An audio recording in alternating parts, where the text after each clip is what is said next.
জুলাই গণহত্যার মানবতাবিরোধী অপরাধের মামলায় সাবেক প্রধানমন্ত্রী শেখ হাসিনা সহ ৩ জনের বিরুদ্ধে আজ মঙ্গলবার তৃতীয় দিনের মতো সাক্ষ্য দেবেন মামলার মূল তদন্ত কর্মকর্তা মোহাম্মদ আলমগীর।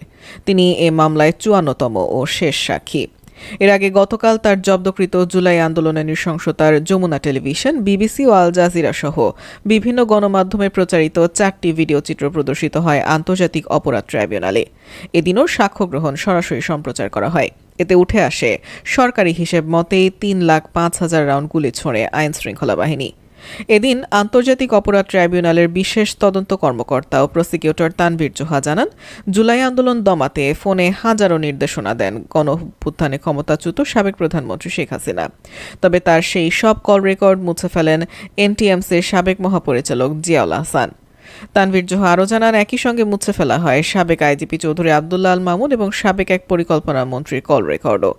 এদিকে আজ রংপুরে বেরুবির শিক্ষার্থী আবু সাইদ মামলার ৯ম দিনের সাক্ষ্য গ্রহণ হবে ট্রাইব্যুনাল ২-এ।